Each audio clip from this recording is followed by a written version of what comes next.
Hey, welcome to Faith and Flavor. I hope that you're having a great day. Today we're gonna make some fun little stuff here. We've done like healthy-ish. I mean, maybe the pancakes weren't quite so healthy. That's okay. This is looking amazing already. So let's go. There's a Let's lot go of for this ways one. we could doctor this up. Like you could mix the jet puffed marshmallow stuff with like peanut butter and kind of drizzle that on. But we're gonna do Reese's peanut butter cups because those are amazing. Oh right? yes. Then you could put crush up Pecans or some kind of nuts. anything like any kind of nut. You could do that. You could drizzle some chocolate syrup on there. You could even make one that was like cookies and cream. So you can take this and crush up some cookies or, Oh and yeah. kind of put on Okay. there. You could do like a s'mores kind of thing. So you could crush up graham crackers and You're enticing my sweet buds a whole bunch right now. But we're going to use simple. Okay. And I cut a few of these extra in case there was extra. That would not necessarily be a bad thing. Yes. And so all I'm going to do, this is marshmallow fluff.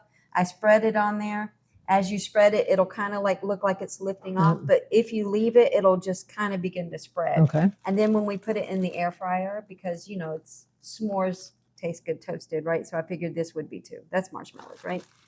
So I'm just going to put a lot of this. I'm going to leave some of it bare because I want the toasted of the marshmallow to be in there, right? So I'm going to get these on the edge so that way when it melts, I'm going to put some in the middle too, but that way when it melts, it'll kind of melt in and hopefully toast the marshmallows.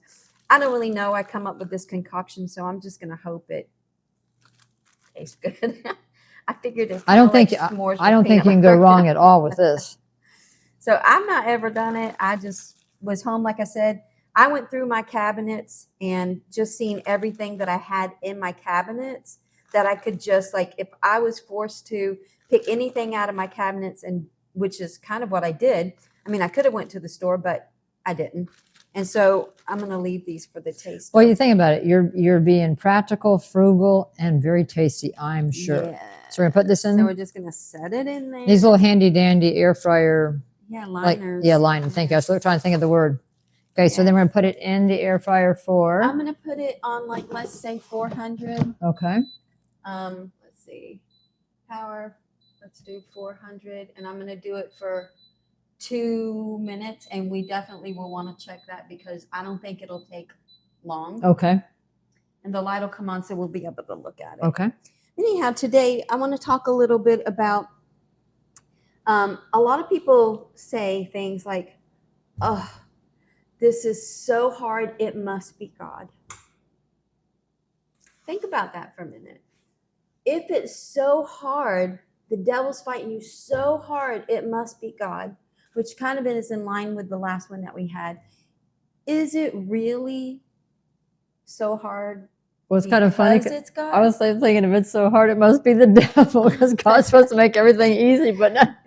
But, I've been in church for a long time, and I hear so many people say, oh, God told me to do this, and the devil has fought me so hard on this. And I'm not saying that God didn't tell him to do it. I'm not there to argue. I don't think we need to give the devil a placeholder there. Right. But if the devil's fighting you because it's hard, that could be. That could be. But then do we back up and say, okay, God, did you really tell me to do this? Is the devil fighting me because it's hard? Or are you saving me from an outcome you didn't really want me to have? Okay, very good point. And so I know that when it comes to understanding, hearing the voice of God, the Bible says, my sheep know my voice and a stranger they'll not follow, right? And so I get all the scriptures, right? I get Peter, come, and Peter recognized the voice. Right. But I do think that sometimes, including myself, have wanted something so bad that I put God's name tag on it. Oh, yeah, we can definitely do that. We can have our blinders on and not realize. And then sometimes God's name tag comes with okay, God, I don't know if I'm equipped. But I believe if he calls you, he equips you. That's true. So I think in a lot of cases, in a lot of ways, it's kind of a double-edged sword. I'm going to put it on for Yeah, that's a little bit more.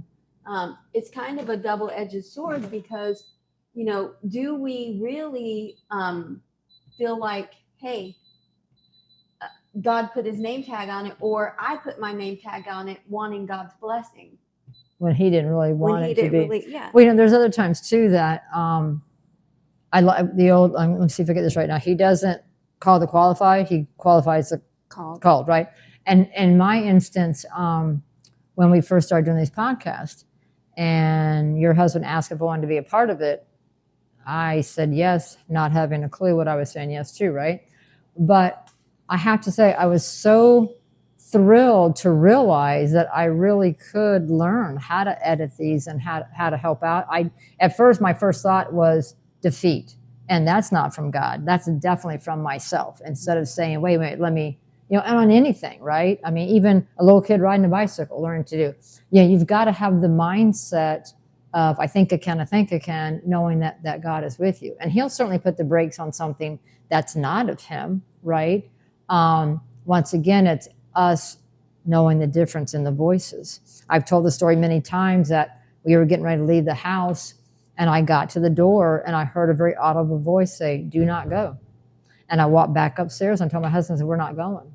And he's like, "What?" And I said, "No." I said, "I heard very audible, don't go. I don't know if there's an accident.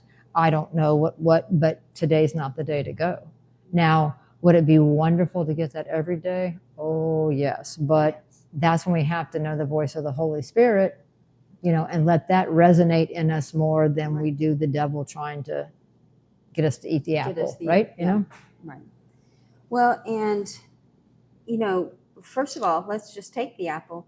There were very clear instructions, but they let another voice of authority slip in. Yes. And so there are times that we have definite instructions. Ooh, that looks so good. Sorry. Yeah. My head just went right to the dessert for my fruit. Instructions have gone out the window. There's chocolate. And kind of in a way, that is kind of how we act as humans. Although I'll just use my own personal self right now. That's how we act as humans, because when God says something, our heart wants something different, and we let a different voice of authority speak into us and talk us into what we know God said don't do. Right. But now, also, if it's hard, that doesn't mean that it's not holy either, right? But that's where a lot of the discernment comes in. A lot of times, are we asking God for permission, or are we asking God what he wants? Are we asking God for forgiveness? Because I know that, asking forgiveness, is sometimes easier or better than asking permission and blah, blah, blah, blah, blah. But the truth is you could find yourself in a whole lot of hurt. Right. When you don't have God's permission, because you stepped out on your own. But there are things that are hard. And I'm not saying that we're not fought in hard things, right? Joshua and Caleb, it was meant for them to, take over Jericho, but it was easy fight for them. But they had preparation they had to do. And that was listen to the voice of God. Because God told them to march around each day, march around on the seventh day, march around, and on the seventh, march around on the seventh day, to raise their voices and voice of triumph and all that. And what if they got tired and stopped on the fifth day or the sixth day? I think one of the other things that we have trouble with, just because it's hard, not holy, is to be happy and joyful for other people. God has us in a certain lane, and maybe it's not our time to shine, or or like this is a simple recipe to make, but maybe he's got you doing a 8-course meal or something like that. It's all in the process of it. It's all in the understanding, believing, and listening to what he says. So sometimes, like you said, hard and holy can be the same, or it can be something simple. Right. It's just if we align ourselves with the Holy Spirit, and try to do that on a daily basis, more and more we're going to get that discernment and know which way to go and to persevere in the hard parts. Right. Well, a lot of times they say, the harder the battle, the better the victory. All that's true, right? But how better would it be if we just had things happen that we didn't have the struggle? And there's been times in my life that I've prayed, I'm like, God, please let this be without a struggle. Because, when you have loved ones and things are involved, your heart wants to help that person, right? And just because first of all, the word struggle doesn't define the word sanctification, right? Right. And so if the word struggle is attached every time to sanctification, who's going to want to fight to achieve? Absolutely right. And so there are times when I know that there's going to be a struggle. I feel it in my heart. I feel it in my spirit. And that's hearing the voice of God saying, hey, look, there's going to be a struggle. I know that when my dad was sick, before he got sick, I dreamed that these multiple tornadoes were hitting the house, and my dad and I were in a closet, and I was trying to see if it was going to hit and destroy the house and all of this. I believe that was a warning. And it wasn't long after that, my dad, there was one big tornado that was coming and several small ones. And then my dad was hit with 7 different cancer diagnoses over 3.5 years, and it was a struggle. But there were times when during that process, he would get a diagnosis and then he would get healed, or they would operate. God would miraculously heal him in some. And people would say, well, why did he get healed in some and not all of them? I don't know. First of all, I'm not God. But I do know that God sent the dream and that it had meaning. Right. And that was preparing my heart to know that we were going to have a fight, right? So, yeah, that was a struggle. But not necessarily a struggle in the work, but we worked through the struggle. And so if it constantly comes with the word struggle, constantly comes with the word sanctification, I mean, it's not rocket science. You're going to have a hard time getting people on board who don't know the love of the Father and the strength of the Father to want to have the fight. And and that's interesting because my father went through the same thing. His cancer was from Agent Orange, and he first started with bladder cancer, and then he was healed, and then it came back. And I'll tell you the truth, as long as I've been doing hospice, it was such a shock to see him healed for a good amount of time and for it to come back. But I think people always assume that I started hospice because somebody in my family. I started hospice because I was looking for a way to help people. I didn't even know what the word meant when I first started, but never did I realize that God was preparing me for what was going to happen further down the road. And I was able to help care for him in an understanding way more than I would have if I didn't, And like I said, the old, it rains on the just, the unjust. I don't know why he took my father when he did, but God knows. Right. And it, I always say things would be so much different in my family if he wasn't the one to go first. But I have to, believe in God's timing. This side of heaven, it's a struggle, like you said. It's something you really have to try to grasp to understand. But in the end, we have a loving God, and one of these days, we'll all be together again. And right. Well, I think even like I've testified a few times, like how my brother, I believed that God had healed him, and I was told God I wasn't going to be angry at him because my brother had passed from a motorcycle accident. He had a totally severed aorta. He was alive, awake, and talking, which is a miracle. An hour and a half later, that's medically a miracle. But then, for 3.5 weeks, he was in a medically induced coma. They had repaired the rupture of the aorta and all of that. So in my head, I was like, okay, well, this is God's will. This is God's will. This is God's will. He's going to heal my brother. And then when my brother passed, I'm making a long story short, when my brother passed, I told God, I said, God, I'm not going to be mad at you, but I don't understand. As your daughter, I'm not angry. It's not in my DNA to be angry with you. I am going to tell you, I don't understand. And then my brother came to visit me in a dream, a vision, however you want to categorize it. But he said, I told him, I said, William, I know God healed you. I don't understand why you're not here with me and with us. And he said, Lisa, you're right. He did heal me. He said, but when he walked in my room the third time, I just had to go with him. And in that moment, it hit me that that was William's choice to go. And I do believe, I mean, this is a little bit different from the topic, but I do believe that God, in his sovereignty, does communicate with my brother in this case, but with the person. And, you know, sometimes it's just God's will that they go. Okay, fine. But in my brother's case, I truly do believe that he was just longing to be with the Father. And after the third time, and he said it in a way that I could understand it. You know, my dad was like, you know, Lisa, I just want to go see heaven. And so trusting the sovereignty of God gets us a lot further than our mentality of our knowledge. Our knowledge and our brain can take us in the Word. When you've been in the Word a long time, you have all kinds of faith. You believe that God can do this. You believe that God will. You believe that He already has. It just needs to be manifested. You know, I believe all those things. I believe that God can do anything. I believe if He added 15 years to Hezekiah, He can add 15 years to a loved one. I believe all that.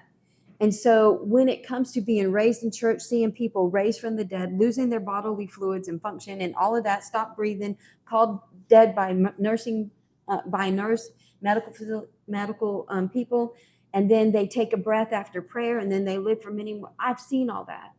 So it's really hard to see something not come to pass. Right. And probably one of the hardest struggles that I grew up with as a teenager is seeing people die after we prayed a prayer of faith, and I truly believed. And then when my brother passed, I began to really understand that sometimes we do pray amiss, you know, and sometimes, but it's not that our prayers in themselves are wrong, because that's our job. Right. As a Christian, we're supposed to pray without ceasing. We're supposed to ask and believe. We're supposed to knock and expect it to be open. We're supposed to say things with expectation. What we're not supposed to do is blame God when they don't go the way we expected them to go, right? And so, and all of that's very hard with the mentality of, I've seen God raise people from the dead. It's very hard. But it doesn't mean that God didn't have something purposed differently for your dad, for your family, you know, for whatever reason, you know. And death is a hard one. It is hard. It really is. Well, you know, I said for a long time, so my dad was 30-year Marine, in command, you know, most of that time. And I always said when he passed away, I think he was merciful at the time, because my dad went back to almost the infant stage, if you know what I'm talking about.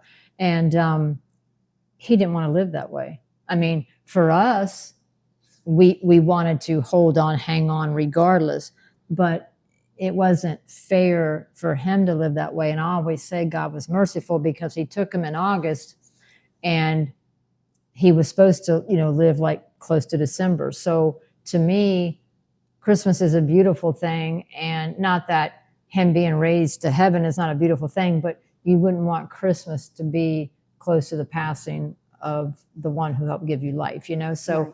I felt peace in my heart, but it was hard for everybody in the family, you know, to feel that way as well.